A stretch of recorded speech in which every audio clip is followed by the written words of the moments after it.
Madam Lagarde, my cabinet colleague, Sri Arun Jaitley ji, ladies and gentlemen, I warmly welcome you to India and to Delhi. Delhi is a city with a rich heritage and has several historical landmarks. I hope you will have time to see some of them. I'm very happy that the IMF has collaborated with us in organizing this conference. Madam Lagarde, this event is another example of your fondness for India and Asia. I congratulate you on being appointed as Managing Director for a second term. This reflects the confidence the world has in your understanding of the global economy and your ability to lead this institution. Madam Lagarde, the long-pending quota revisions agreed in 2010 have finally come into effect. The quotas of emerging countries will now better reflect their weight in the world economy. This will give them more say in collective decisions in the IMF.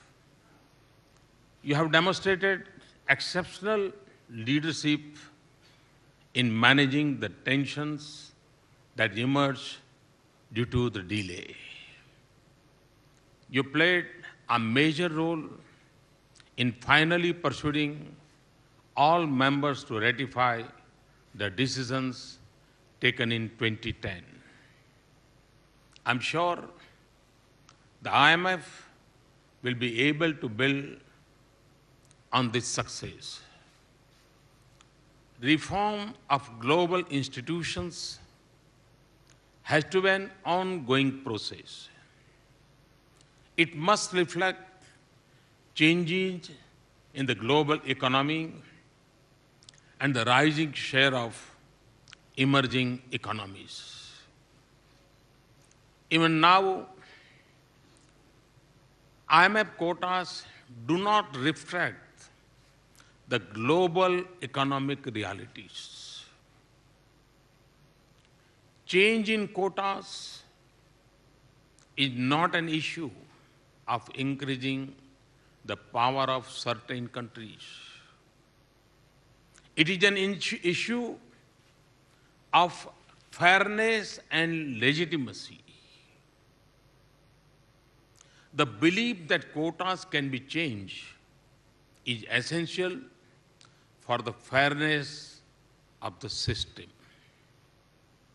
For poor nations to respect the legitimacy of such institutions, they must be able to aspire and to hope.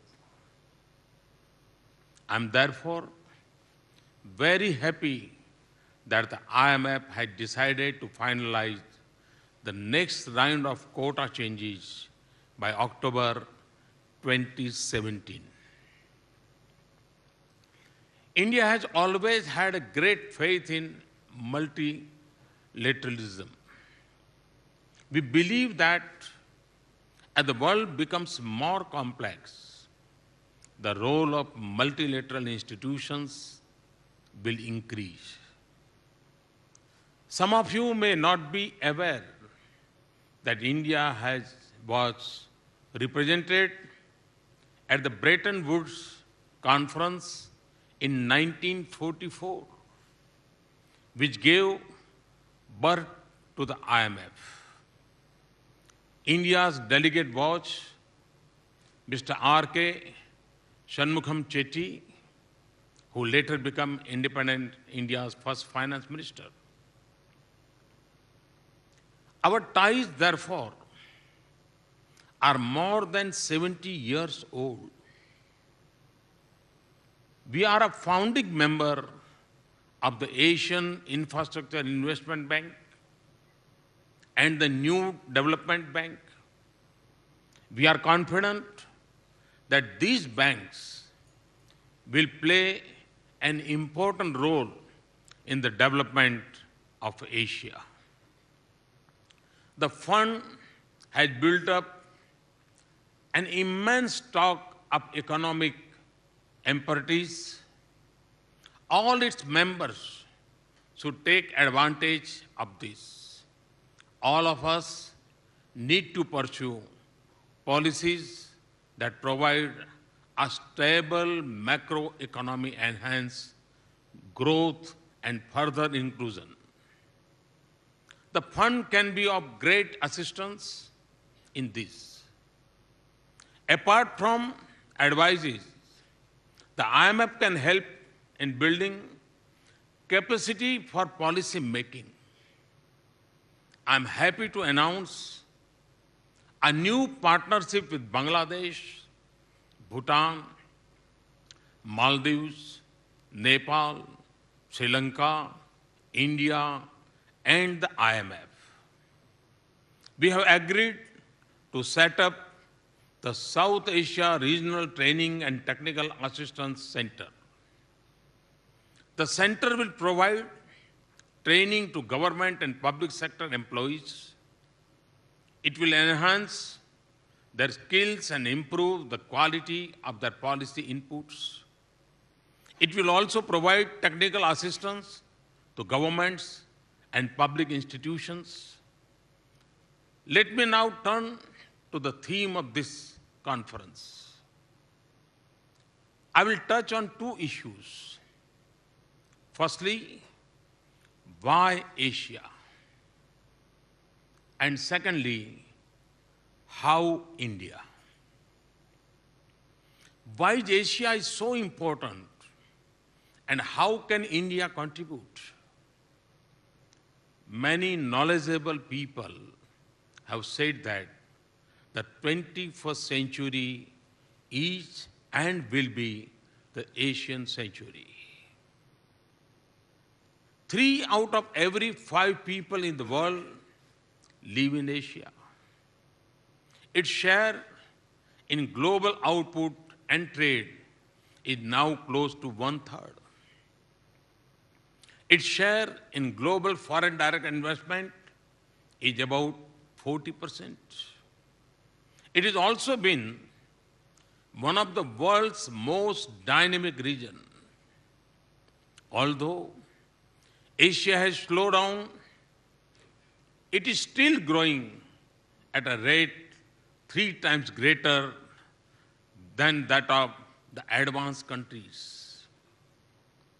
It is therefore the ray of hope for global economic recovery. When we think about Asia, we must recognize that it is distinct in many ways. For example, the theme of this conference is investing for the future. Asian families tend naturally to save more than people in other parts of the world. Thus, they invest for the future. Economists have commented on the saving ethic of Asian countries. Asians tend to save to buy a house rather than borrow to buy a house. Many Asian countries have relied more on developmental financial institutions and banks than on capital markets. This provides an alternative model for the financial sector. Social stability built on strong family values is another feature of Asia's development. Asians tend to leave things behind for the next generation. Madam Lagarde, you are one of the world's top women leaders. And in your speech, you have also mentioned about the women's empowerment and the participation. You will be interested in another unique feature of Asia's, which is rarely commented upon, which is the large number of women leaders. India, Sri Lanka, Bangladesh, Pakistan, Indonesia, Thailand, Korea, Myanmar, and Philippines. All of these countries have had a woman as a national leaders. Asia has done so to a much greater degree than other continents. Today, 4 large states of India, West Bengal, Tamil Nadu, Gujarat, and Rajasthan, are headed by democratically elected women. The Speaker of the lower house of the Parliament in India is also a woman. India has a special place in Asia. It has historically contributed to Asia in several ways. Buddhism spread to China, Japan, and other parts of Southeast Asia from India. It has had a lasting influence on the continent's culture. Kingdoms in the south and west of India have engaged in maritime trade with other parts of Asia for over 1,000 years. The Indian national movement showed other Asian countries that freedom from colonial rule could be achieved without violence. It also demonstrated clearly that the sense of nationhood could be broad and inclusive. It need not be defined by narrow linguistic or religious identities. The Sanskrit saying, Vasudhaiv Kutumbakam, the world is one family, refers to the sense of the oneness of all identities. India has displayed the myth that democracy and rapid economic growth cannot go together. India's growth rate of over 7% is being achieved in a country that is also a vibrant democracy. It is sometimes assumed that democracy is a colonial gift to India.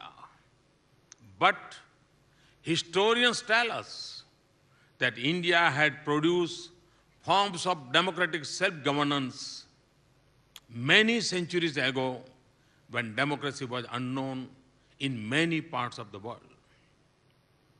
India has also shown that a large, diverse country can be managed in a way that can promote economic growth and maintain social stability. One way in which we are doing this is through cooperative and competitive federalism. The states and the center come together to pursue common objectives. States which pursue good policies and deliver essential services for the poor induce others to follow. Our rapid economic growth is also very distinct in Asia. We have never tried to gain in trade at the expense of our partners. We do not follow beggar thy neighbor macroeconomic policies. We have never undervalued our exchange rate. We add to world and Asia demand by running current account deficits. We are therefore good Asian and good global economic citizens in a source of demand to our trading partners. We all want Asia to succeed. I firmly believe that India can contribute to Asian prosperity and development by being an economically strong country. Amid global problems, I am happy to say that India is a haven of a microeconomic stability and beacon of hope, dynamism, and opportunity. Madam Lagarde, you have referred to India as the bright spot in the global economy. I view this as a great privilege and at the same time, a major responsibility. Let me outline our achievements in the last few months and our priorities for the period ahead. We have achieved major gains in macroeconomic stability, a durable reduction in inflation, steady fiscal consolidation, a comfortable balance of payments position, and build-up of foreign exchange reserves are the highlights. In a difficult external environment, and despite a second successive year of a weak rainfall, we have increased our growth rate to 7.6%, the highest among major economies in the world. We have improved our economic governance. Corruption and interference in the decisions of banks and regulators are now behind us.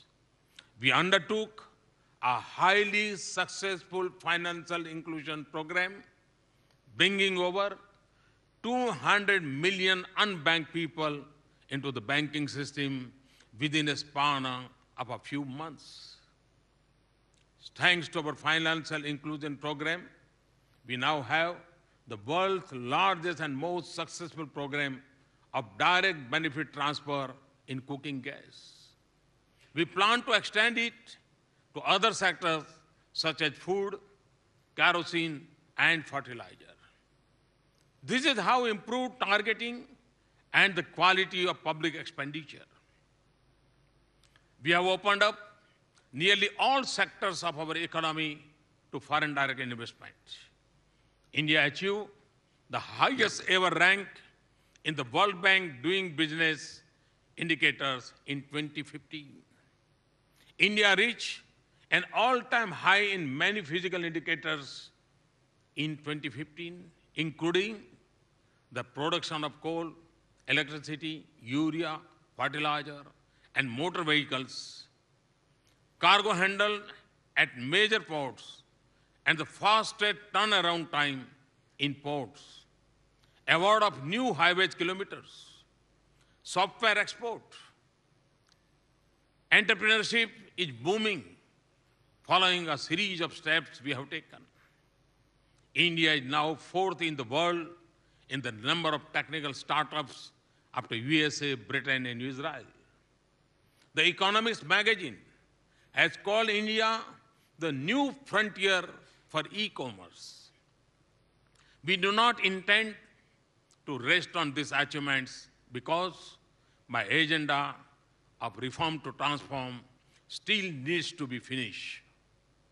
Our recent budget provides a roadmap for our future plans and ambitions. Our underlying philosophy is clear: to create the climate for wealth generation and for that wealth to be spread to all Indians, especially the poor, vulnerable, farmers, and disadvantaged communities. We have increased investment in the rural and agriculture sector because that is where a majority of India still lives. But our help to the farmers is not based on giving handouts. We aim to double farmers' income by 2022, increasing irrigation, better water management, creating rural assets, boosting productivity, improving marketing, reducing margins of middlemen, and avoiding income shocks. We are introducing reforms in agriculture marketing and have launched a major crop insurance program. In addition to agriculture, we have increased public investment in roads and railways. This will improve the productivity of the economy and the connectivity of our people. Public investment is also essential at a time when private investment remains weak. We have also made other reforms that will help create wealth and economic opportunity. Given the enormous entrepreneurship potential in the country, my motto is Start Up India, Stand Up India. The budget has provided a further boost to the ecosystem for startups, ensuring employability of the youth is essential for the success of our Make in India campaign. The Government of India has an ambitious agenda for skilling our labor force. Skill creation of the magnitude that we have envisaged involves institution buildings, which we have undertaken. Now, we have a skill development program that cuts across 29 sectors and with a nationwide coverage. India is a responsible global citizen in protecting the planet. India played a positive role at the COP21 summit. Between now and 2030, we intend to rewrite history by growing rapidly and also reducing the emission intensity of our GDP by 33%. By then, 40% of our installed electric power capacity will be from non-fossil fuel. We will build an additional carbon sink to over 2.5 billion tons of carbon dioxide equivalent by 2030 by creating additional forests and tree cover. These initiatives are from a country with a very low per capita land availability and a low base of per capita emission. We have taken the lead in launching an international solar alliance involving 121 solar resource-rich countries falling between the Tropic of Cancer and the Tropic of Capricorn. This will help many developing countries, including those in Asia, to take the advantage of developments in renewable energy. India has moved from the regime of significant carbon subsidy to one of carbon taxes. India is one of the few countries to have a carbon tax in the form of a cess on coal.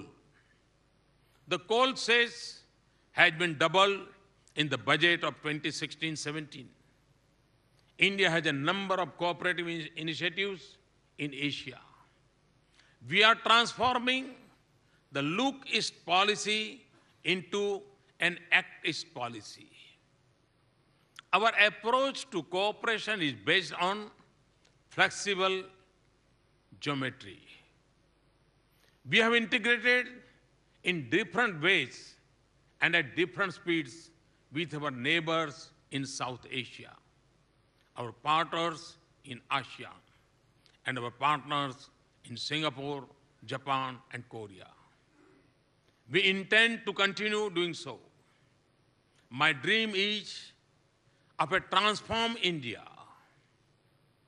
I lay this dream alongside our common dream of an advanced Asia, an Asia where more than half of the global population can live with happiness and fulfillment.